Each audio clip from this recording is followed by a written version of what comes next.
Bien, buenas noches para todos, espero que estén muy bien. En el día de hoy vamos a trabajar en los temas de la unidad número 4. Ayer empezó la unidad número 4, hoy vamos a empezar a trabajar con algunos de sus temas. Los que tengan el micrófono abierto, si lo pueden cancelar durante el tiempo que no estén participando y vamos a comenzar.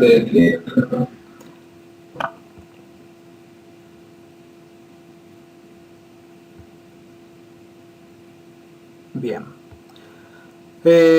Vamos a revisar cuáles son los temas de la unidad número 4. En esta unidad vamos a empezar a trabajar algo muy interesante porque empezamos con Java por fin.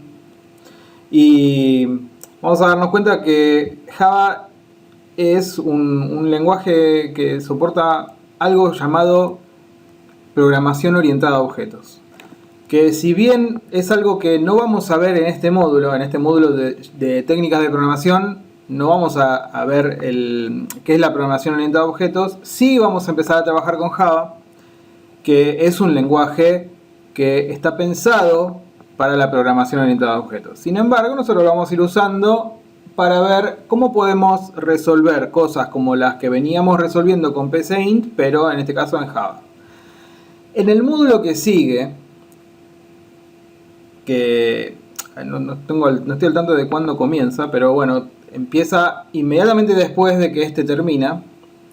Ahí sí se trabaja con programación orientada a objetos, también utilizando Java, pero ya el enfoque que se le da a la programación en ese siguiente módulo es diferente al enfoque que se le da en este. En este estamos dando los primeros pasos en la programación y en el siguiente módulo ya se trabajan en cosas más avanzadas.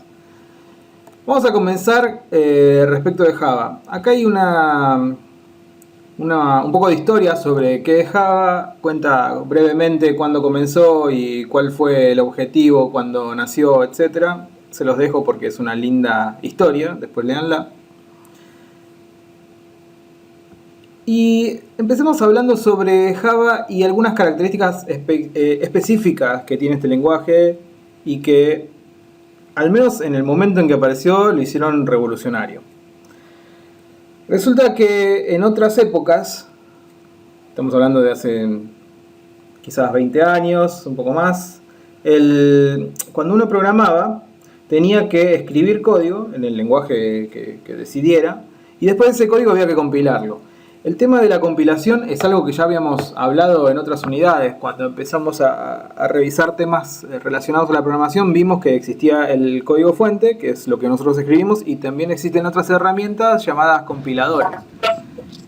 Hay un micrófono abierto. Los compiladores, si recuerdan, lo que buscan es traducir el código fuente que nosotros escribimos a código que sea comprensible por la computadora.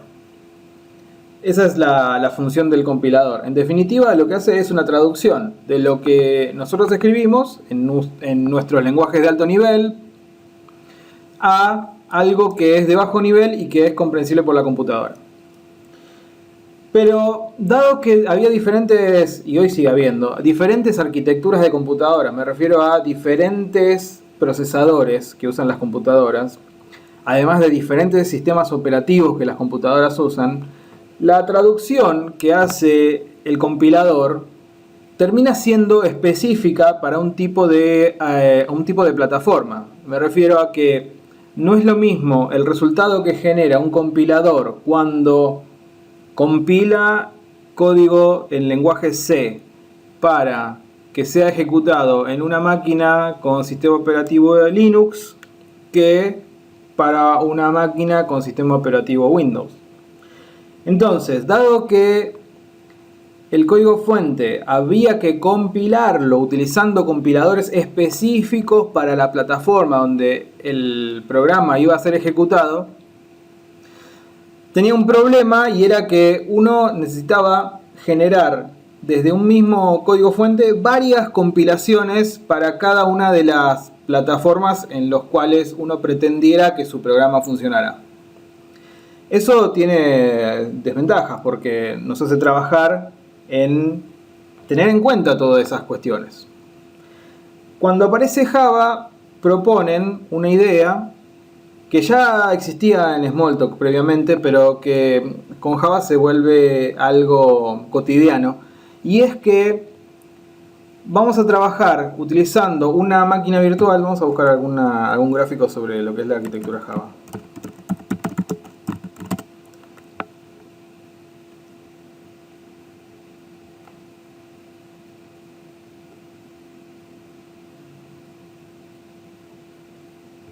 A ver si esta imagen es relevante.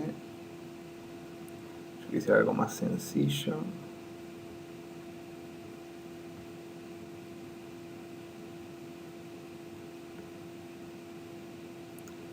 Bueno, son todas complejas. Mejor dejémoslas porque son demasiado complejas esas imágenes. Bueno, lo que hace la gente de Sun Microsystems, que es la empresa que desarrolló inicialmente Java, lo que hizo fue pensar en que sería ideal que el programador pudiera escribir el código, pudiera compilarlo una sola vez y que después ese resultado compilado pudiera funcionar en cualquier plataforma. A diferencia de lo que era la forma de trabajo anterior, donde había que compilar de forma específica para cada plataforma en la que uno quisiera trabajar.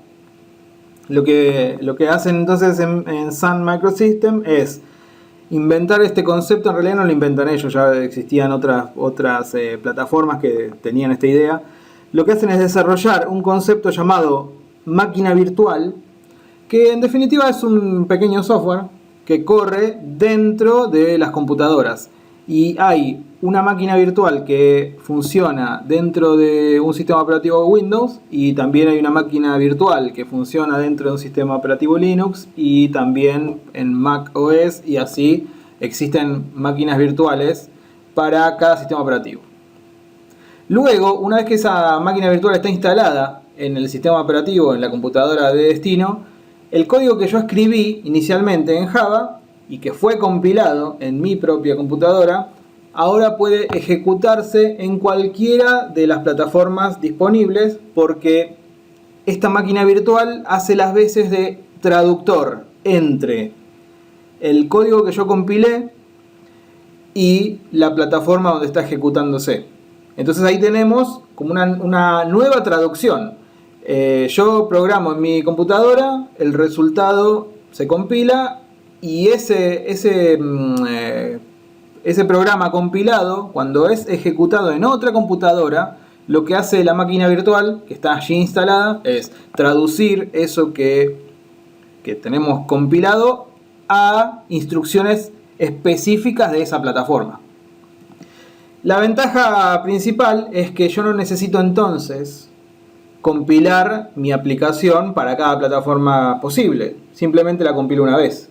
Y luego, en cada plataforma disponible, existe una máquina virtual que se encarga de la traducción específica en ese caso. Esa es la ventaja principal. Acá vamos a empezar a encontrar algunos nombres y vamos a tratar de definirlos. JVM es la máquina virtual, de esto de que yo les estoy hablando. JRE es el Runtime Environment, que significa todos los componentes que son necesarios para que una aplicación Java funcione. No alcanza con que la máquina virtual exista para que una aplicación Java funcione, porque cualquier programa hecho con Java incluye o utiliza un montón de librerías, y esas librerías son parte del JRE.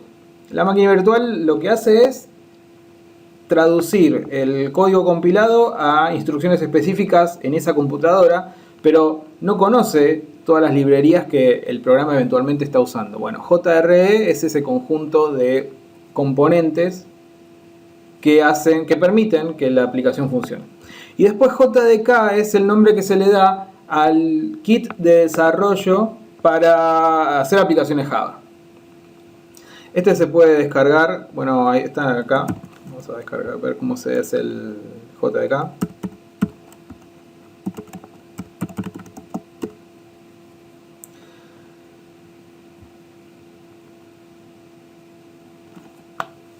Ustedes aquí buscan la versión que sea compatible con su sistema operativo. Tengan en cuenta cuál es el sistema operativo que están usando y ahí hacen la descarga que necesiten. Después, por otro lado, NetBeans, que es algo que vamos a usar más adelante, después les cuento un poco de qué se trata. Es una herramienta que me permite a mí escribir código, compilarlo, probarlo, me da varias ventajas. Repasando, nosotros tenemos nuestro programa de código fuente que va a estar dentro de un archivo con extensión Java. Esto es una regla. El lenguaje quiere y nos exige que el código fuente que nosotros escribimos siempre esté dentro de un archivo de extensión Java. Después existe un compilador que se llama JavaC. Lo que uno hace es tomar el archivo de código fuente, utilizar el compilador y el resultado es un archivo de extensión class. Al contenido de ese archivo se lo conoce como bytecode. Aquí está el nombre este. Se lo conoce así, bytecode. Y después, en cada sistema operativo donde nosotros vayamos a querer correr nuestra aplicación, va a haber disponible una máquina virtual y esa máquina virtual se va a encargar de traducir el bytecode a instrucciones en esa computadora específicamente. Ese es el ciclo de vida de una aplicación Java.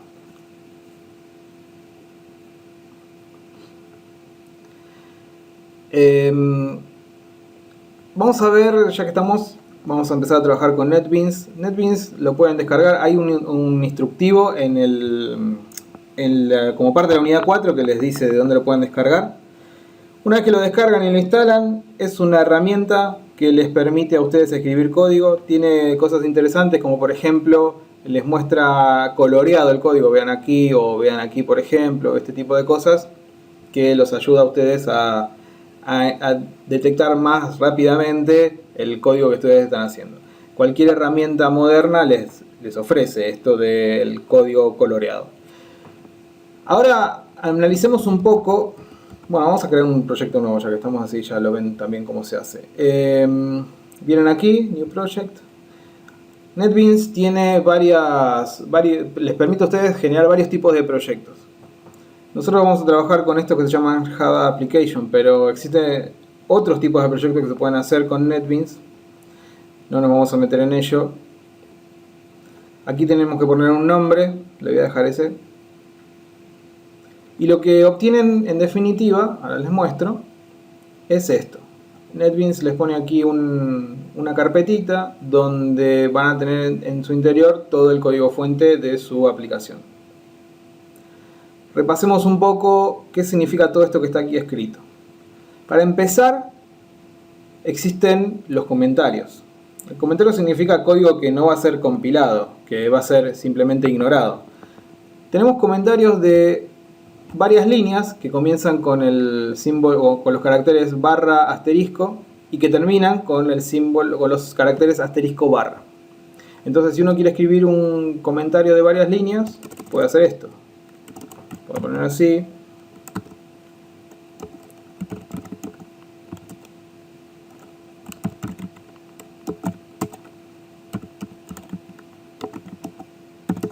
Y esto lo que hace es dejar todas estas líneas comentadas.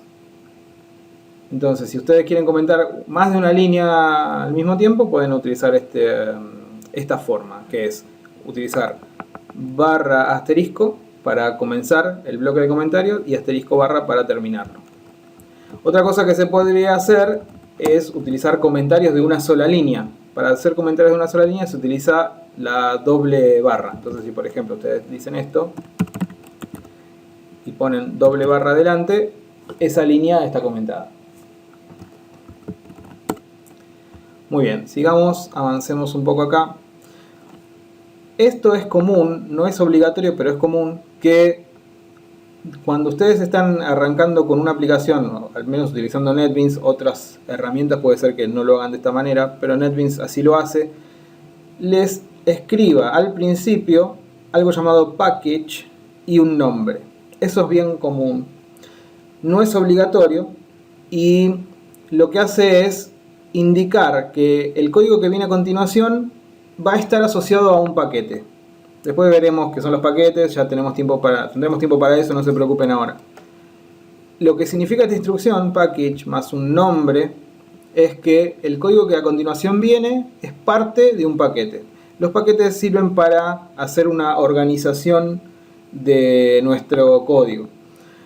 Los paquetes se mapean directamente con carpetas físicas en el disco duro y nos permiten a nosotros agrupar de manera física, pero principalmente de manera lógica, nuestro código. Entonces, esta instrucción de la línea 6 lo que me está diciendo es que va a existir un paquete llamado Java Application 34 y que el código que venga a continuación va a ser parte de ese paquete. Si avanzamos un poco, nos encontramos con la línea 12. En este caso, en la línea 12 dice public class y un nombre. Eso es lo que permite declarar una clase. No es relevante ahora qué es una clase. Ya cuando estén trabajando en el módulo de programación orientada a objetos, ahí se va a definir formalmente qué es una clase, para qué sirve, cómo se utiliza, cuáles son sus usos y ventajas. Hoy no es relevante eso. Lo que sí igualmente pueden saber es que esta palabra public class, o estas dos palabras public class, lo que hacen es declarar una clase pública. Y el nombre que viene a continuación es el nombre de la clase. Lo que sí es relevante es darnos cuenta que los símbolos que se utilizan para demarcar bloques de código, esto sí es importante, son las llaves. Vean que aquí aparece una llave, pero aquí aparece otra, y en particular NetBeans me las resalta mostrándome dónde está la llave que comienza el bloque y dónde está la llave que termina el bloque. Una clase, que es lo que tienen declarado en la línea 12, tiene asociado un bloque de código. Un bloque de código siempre se delimita mediante llaves. Entonces aquí tenemos esta llave que abre el bloque de código y esta otra llave que cierra el bloque de código. No se olviden esto porque siempre los bloques de código se delimitan por llaves. Después, a continuación en la línea 17 tenemos esto que es el punto de entrada en una aplicación Java. Así como, por ejemplo, en PCInt nosotros creábamos un algoritmo y ese algoritmo era lo único o lo primero que se iba a ejecutar dentro de la aplicación cuando yo la intentara correr. En Java, esto que está declarado aquí en la línea 17, que dice public static void main y entre paréntesis dice string con corchetes args, eso es así. Vamos a ver más adelante por qué significan cada una de esas palabras, por qué eso tiene que ir de esa forma, pero esto es una regla. Siempre se llama así, se llama main, siempre es void, no, siempre no en realidad, siempre es static y siempre es public. Si tiene ese nombre, entonces ese es el punto de entrada. En particular, esto que está declarado en la línea 17, que es el punto de entrada de la aplicación, se lo conoce como método. Después vamos a ver cómo se hace para crear nuevos métodos, pero ese es el nombre que tiene. Dentro de lo que es la programación orientada a objetos, esto se lo conoce como método, así como a esto se lo conocía como clase. Pero bueno, son nombres que aparecen porque estamos usando un lenguaje que es un lenguaje orientado a objetos. No nos preocupemos por esto, vamos a avanzar y vamos a ver ahora cómo declarar variables, porque bueno, esa es una de las primeras cosas que queremos saber, cómo se hace para declarar una variable. Bueno, para declarar variables primero necesitamos entender cuáles son los tipos de datos disponibles en el lenguaje Java. Entonces vamos a avanzar un poco.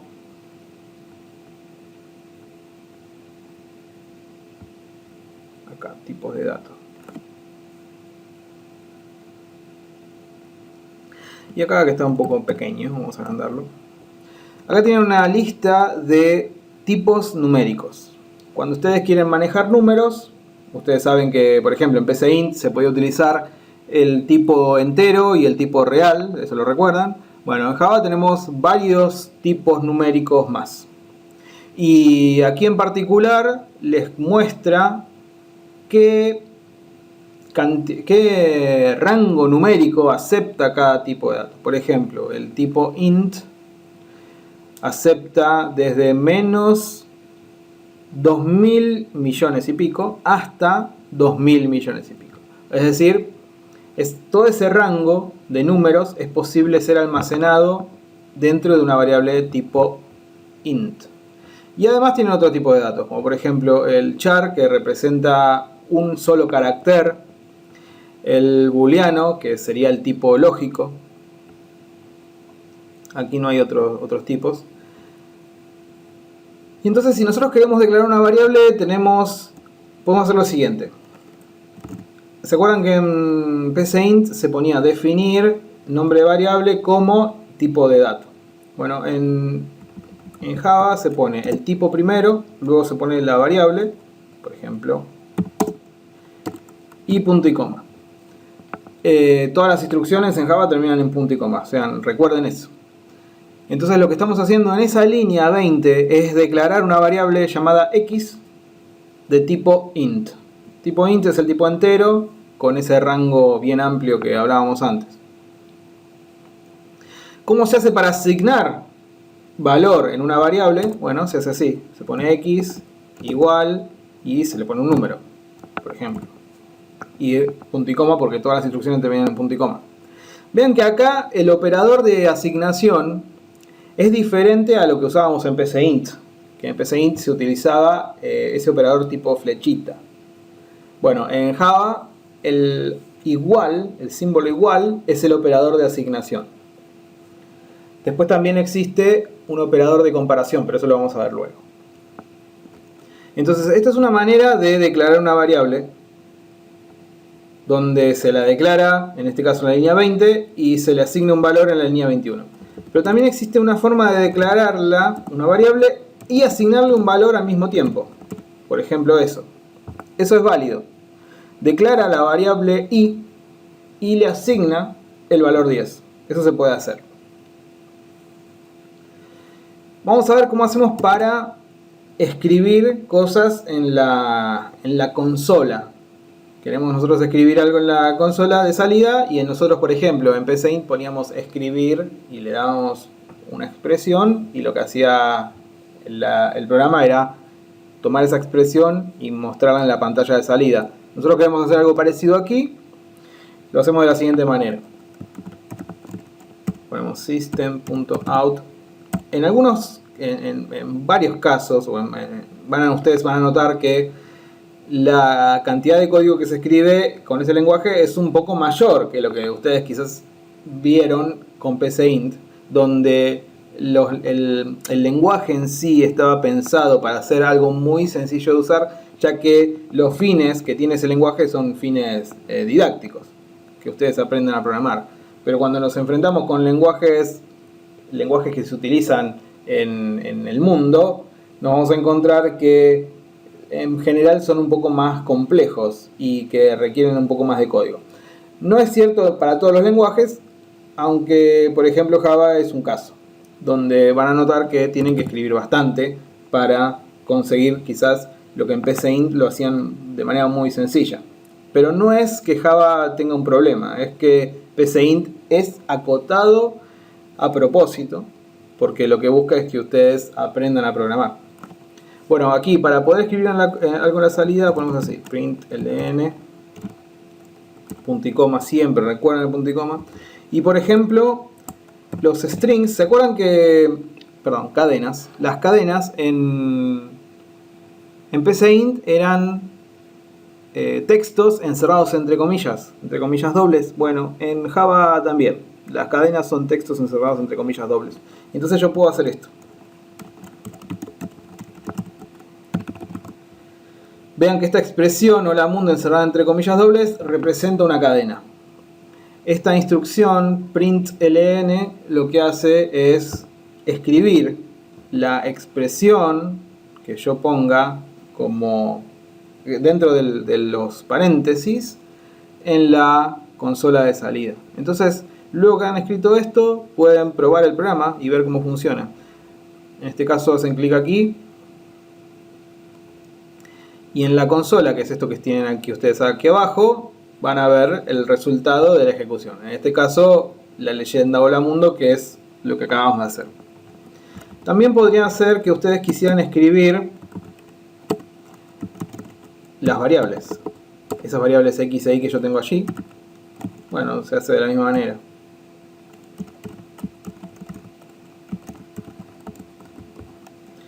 Por ejemplo, si pongo así, X más Y, lo que estoy haciendo es sumar dos números. X vale 5, Y vale 10. Entonces, esa suma debería escribir un 15. Vamos a probarlo. Fíjense, ahí está el 15. Es decir, ustedes pueden, utilizando la instrucción println, escribir prácticamente cualquier expresión, sea cadenas, sean números, y lo que sea que esa expresión contenga va a aparecer en la consola de salida. Bien, muy bien. Eso entonces respecto de las variables. Después tenemos más tipos disponibles, pero me gustaría que veamos cómo hacemos para leer información que el usuario ingresa. Nosotros habíamos visto con los ejercicios que realizamos en PCInt que en general tomábamos información que el usuario haya ingresado y a partir de esa información hacíamos operaciones. Hacíamos cálculos o generamos algún tipo de salida específica respecto de esa información que el usuario ingresó. Entonces, ¿cómo hacemos nosotros ahora para tomar información que el usuario ingrese? Bueno, para hacerlo existe una clase llamada Scanner. Aquí tenemos información sobre esa clase. Y vamos a ver cómo luce el código de la clase Scanner. O cómo sería la forma de usarla.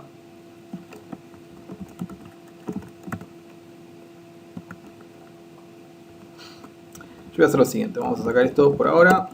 Esto también, no lo quiero.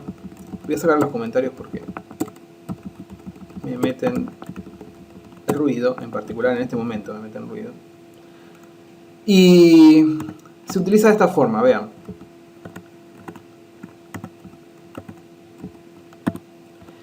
La clase Scanner, aquí lo que me está diciendo NetBeans es que no sabe dónde está esa clase.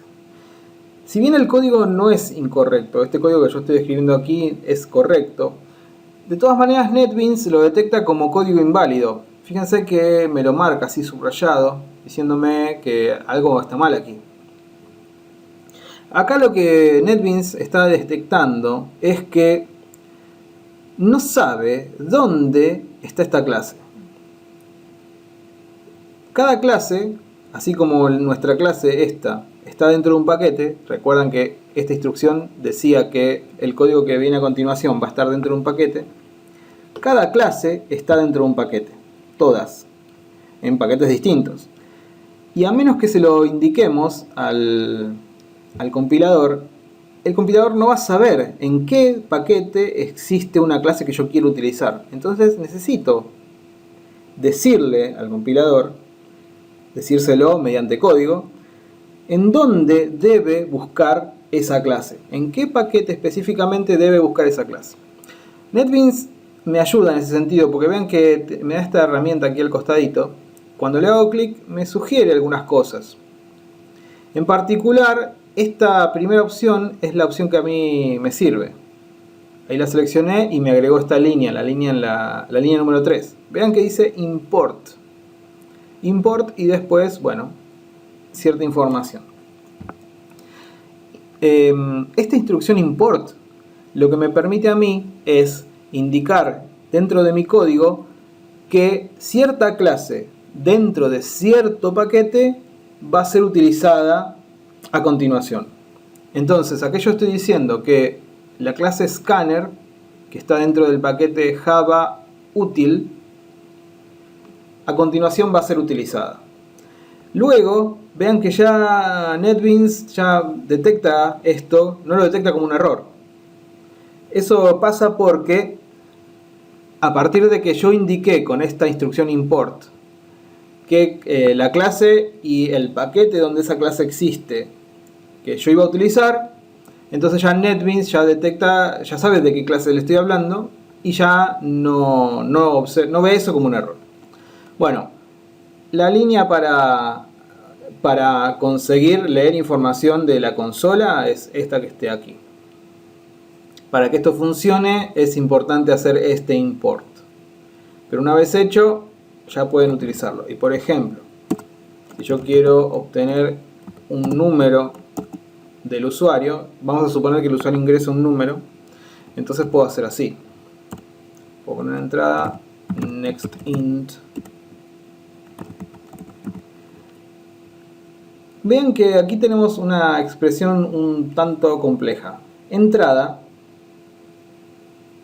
representa este escáner y .nextInt es una función que ese escáner tiene. Entonces, la sintaxis es en general la siguiente: es nombre de variable. Vean que entrada es una variable, vean que está declarada como se declara cualquier variable. Se pone el tipo de dato, en este caso el tipo de dato escáner, y después a continuación el nombre de la variable, y eventualmente si uno quiere inicializar la variable en esa misma línea se puede poner igual, y en este caso para el escáner la inicialización es esto. Pero al final, entrada es una variable, declarada como una variable, sigue todas las reglas de la declaración de variables dentro de este lenguaje. Bueno, una vez que yo tengo la variable entrada, que es un escáner, esa variable tiene disponible métodos. Se le llaman así. Quizás si estuvieron leyendo material, habrán leído quizás sobre funciones y procedimientos. Bueno, los métodos es una analogía de las funciones y los procedimientos. En definitiva, la sintaxis siempre es nombre variable, un punto y el nombre de un método. Si luego del nombre del método van paréntesis, vean que aquí ya están puestos, y punto y coma para terminar la instrucción siempre. ¿Qué hace este método nextInt? Lo que hace es esperar a que el usuario ingrese un número y presione la tecla Enter. Y una vez que el usuario hizo eso, el número ingresado por el usuario se asigna en la variable X. Vean entonces que el igual es lo que estamos usando ahora como operador de asignación. Y después podemos escribir algo en la consola para mostrar al usuario qué fue lo que ingresó. Para escribir en la consola hacíamos así.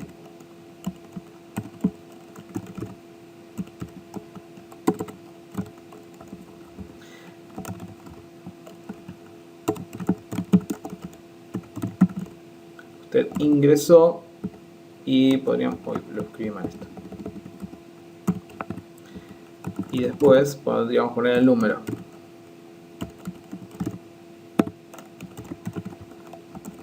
El número X, que es la variable en definitiva donde guardé lo que el usuario ingresó. Bueno, vamos a escribirlo. Vamos a ejecutarlo, perdón. Bueno, el programa está corriendo. Ustedes quizás dicen, y bueno, ¿y ahora qué pasó? No veo nada. El programa está ejecutándose. La consola donde se espera que uno ingrese los datos es este cuadro de debajo. Entonces yo voy a poner un número, por ejemplo el 9, y voy a apretar Enter. Y entonces cuando pongo Enter, vea lo que dice. Dice, usted ingresó y abajo un 9. Vamos a hacer un pequeño cambio a esto. Y en vez de usar println, vamos a usar solamente print. Y ahora vamos a ver cuál es la diferencia entre este caso y el anterior. Vuelvo a ejecutar el programa y ingreso un número, el 7. Le doy Enter. Y ahora fíjense que dice usted ingresó y 7, pero lo dice en la misma línea. La diferencia entre print y println es que cuando usan println no solamente se escribe la expresión que ustedes indiquen, sino que además se escribe el salto de línea. luego lo que se escriba a continuación va a quedar siempre en la línea siguiente. Bien, entonces acá tenemos lo más básico de todo para trabajar con Java. El lenguaje es un lenguaje muy amplio y hay un montón de otras cosas que aprender, pero hasta acá es lo más básico de todo. Cómo escribir algo, cómo manejar una variable, cómo escribir algo en la salida y cómo leer datos que el usuario ingresó. Por ejemplo, en vez de trabajar con un número entero, vamos a suponer que el usuario ingresa otra cosa, por ejemplo una cadena.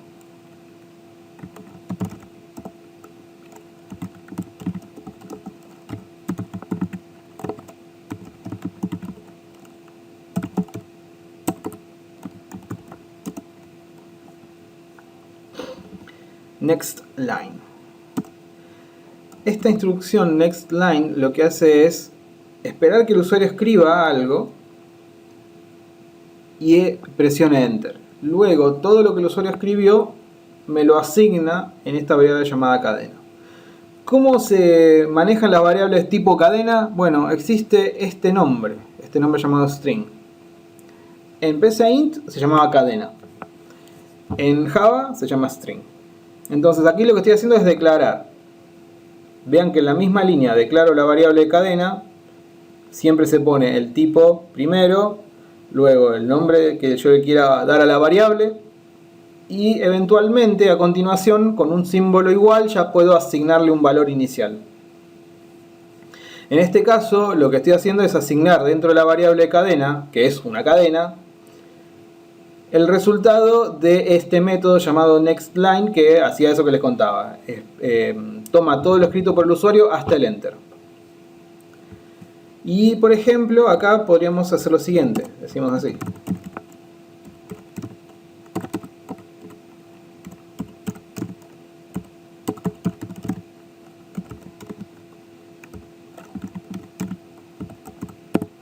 De esa manera vamos a terminar escribiendo en la pantalla lo que el usuario haya ingresado. Antes de hacerlo vamos a hacer lo siguiente, porque si no, no nos vamos a dar cuenta en qué momento estamos. Entonces vamos a hacer así, vamos a primero imprimir una leyenda para que el usuario sepa que tiene que ingresar un número.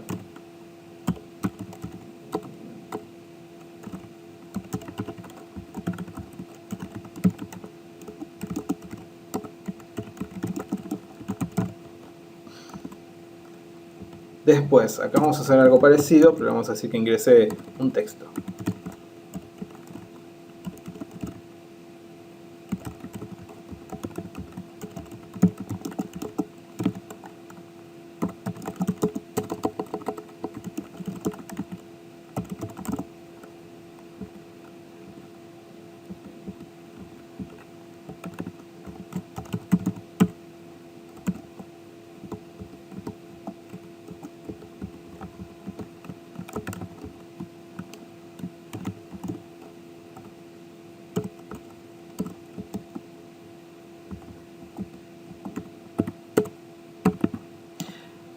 Y les cuento ahora qué estoy haciendo.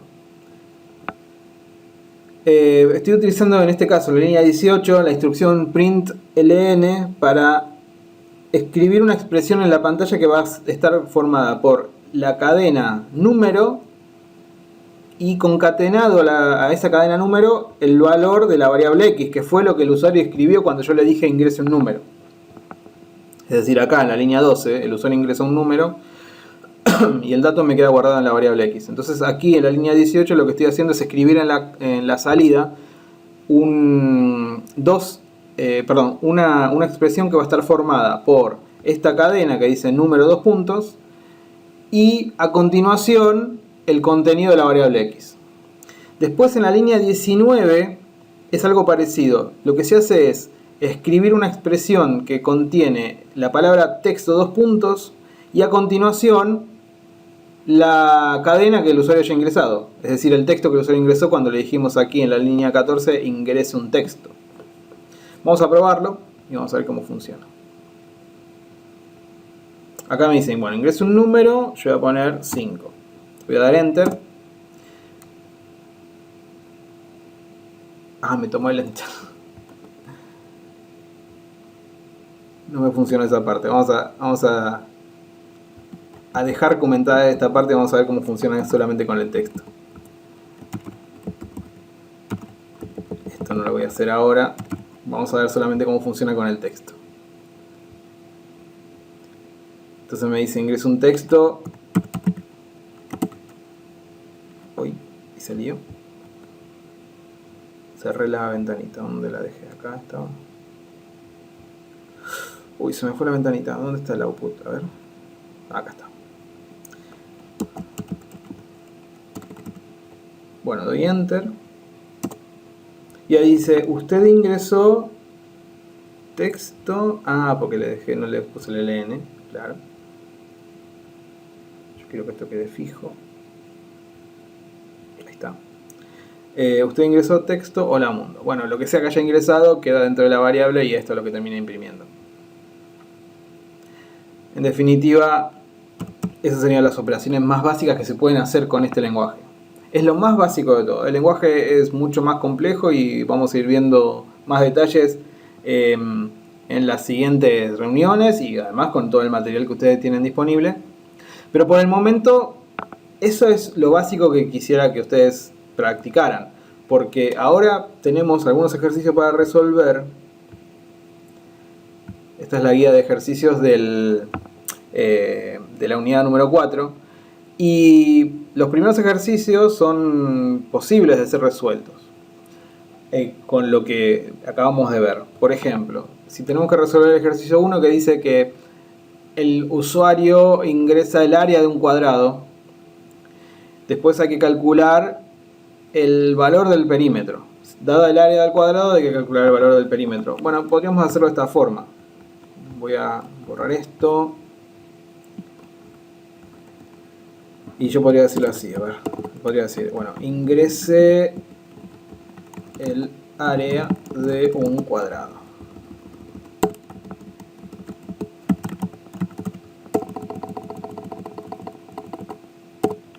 Bien. En vez de llamar a x a la variable, la puedo llamar área. Va a ser mucho más adecuado. Y después que yo ya tengo el área, necesito poder calcular la raíz cuadrada del área. Porque si yo calculo la raíz cuadrada del área, me va a dar cuánto mide el lado de este cuadrado. Si por ejemplo área vale 25, como es el caso que aquí se presenta, significa que el lado de ese cuadrado es 5. La raíz cuadrada de 25 es 5 y esa es la respuesta. Ahora, ¿cómo hacemos nosotros para calcular la raíz cuadrada de un número? Bueno, vamos a preguntarle a Google a ver qué nos cuenta.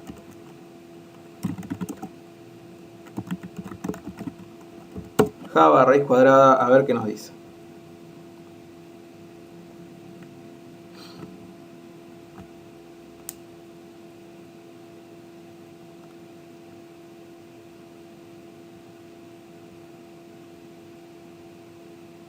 Bien, math.sqrt.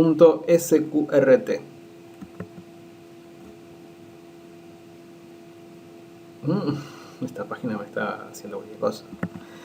Bien, volviendo al código, sería así.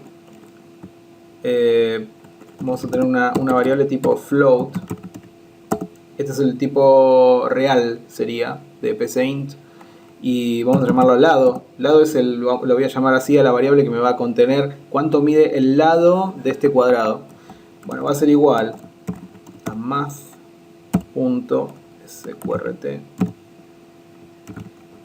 del área. Entonces lo que estoy haciendo aquí es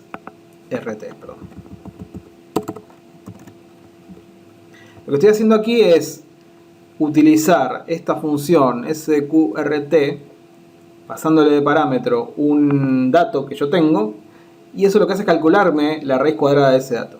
Aquí no le gusta esto porque esta función lo que hace es devolver un tipo doble y yo acá lo asigné a un tipo float. Podemos hacer algo que se llama casting, que es un punto que se muestra en el contenido teórico de la unidad. Es decir, tomar un valor y tratarlo como si fuera de otro tipo de dato, por ejemplo así. Lo que estoy diciendo acá es que lo que esta expresión me devuelva sea tratado como si fuera el tipo float. Otra cosa que se podría hacer es declarar la variable lado de tipo doble.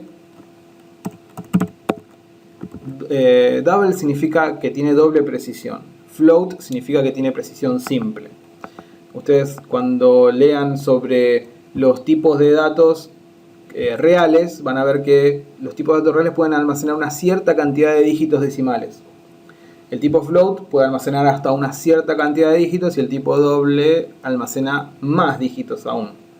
Entonces, dependiendo de qué precisión ustedes están buscando a la hora de manejar el número, se utiliza un tipo u otro. Entonces yo podría cambiarlo así. Y esto funcionaría, porque como ahora lado, la variable lado está declarada como doble y esta función sqrt devuelve justamente un tipo doble, la asignación es posible. Así esto funcionaría. Si no, podemos dejarlo como lo teníamos antes, es decir, declarado como un tipo float y tratar el resultado de esta función como si fuera un float, y eso se hace poniendo esta expresión delante, es decir, entre paréntesis poniendo el tipo como el cual queremos nosotros tratar ese resultado. Y eso que les decía es lo que se conoce como casting. Acá hay una unidad dentro del material teórico que les habla sobre qué es el casting. Bueno, esto lo van a ustedes repasar luego, pero en la práctica es esto que les estoy mostrando. Bien, ahora que ya calculé el lado, el objetivo del programa era mostrar cuánto era el perímetro del cuadrado este. Si yo ya sé cuánto vale el lado, ahora multiplico ese lado por 4 y obtengo el perímetro. Y ahí termino el ejercicio. Bueno, entonces podría hacer lo siguiente.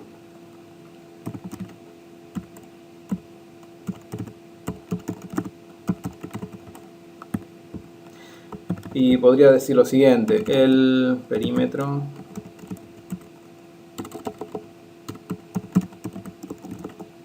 del cuadrado es, escribí mal, y acá le podría yo agregar lado multiplicado por 4. El asterisco es el símbolo que se utiliza para indicar una multiplicación. Esta expresión la voy a encerrar entre paréntesis porque yo lo que quiero es que se calcule este resultado, lado multiplicado por 4, y luego ese resultado se use a continuación de esta cadena. El perímetro del cuadrado es una cadena. El símbolo más aquí lo que hace es juntar dos expresiones, pero yo quiero estar seguro que antes que estas dos expresiones se junten, este cálculo se hizo, por eso lo pongo entre paréntesis, para asegurarme que primero se hace el cálculo del lado por 4 y luego se lo junta con esta otra cadena. Ahí estaría el resultado final. Entonces, si ejecutamos esta aplicación, me dice que ingrese el área del cuadrado. Vamos a ver el caso de 25, que era el que nos mostraba en el ejercicio. Después probamos con otro. Le doy Enter y me dice el perímetro del cuadrado es 20. Sí, porque justamente si cada lado medía 5, cuando multiplicas por 4 te da 20. Listo. Probemos con otro valor.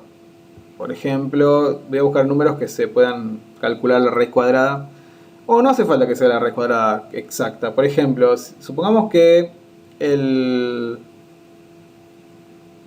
área de este cuadrado es 50.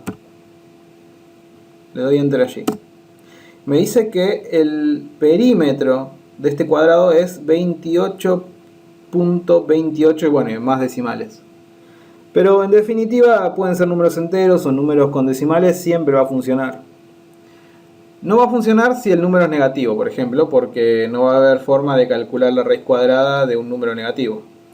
Probemos a ver qué es lo que pasa cuando hacemos eso. Por ejemplo, menos 1.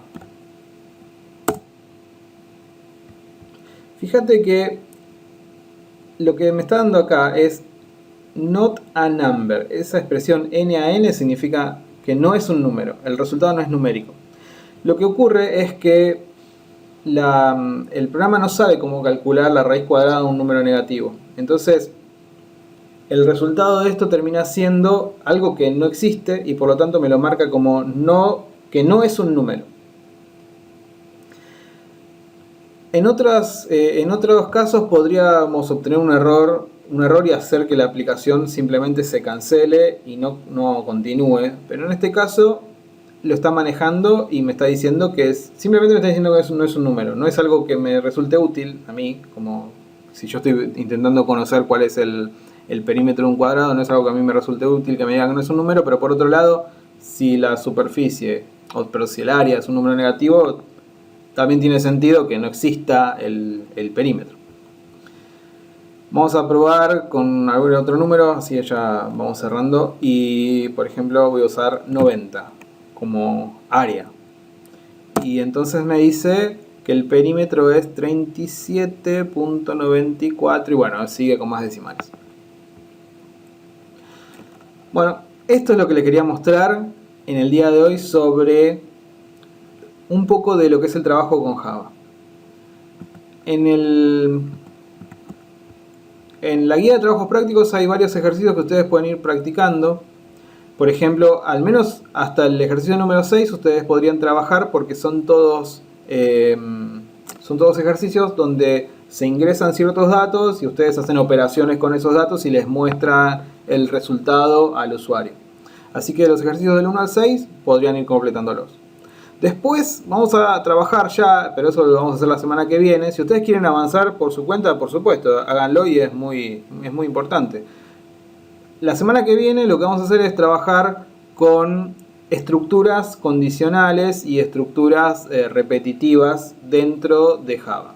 Así como quizás se acuerdan que en PCInt teníamos la instrucción si y también teníamos la instrucción para y la instrucción mientras. Bueno, todas esas son estructuras de control y vamos a ver cómo se escriben esas estructuras de control en Java y vamos a aprovechar y a resolver algunos ejercicios para ejemplificar. Bueno, eso es todo por mi lado. Díganme ustedes si tienen alguna pregunta o algo que quieran comentar, lo que sea.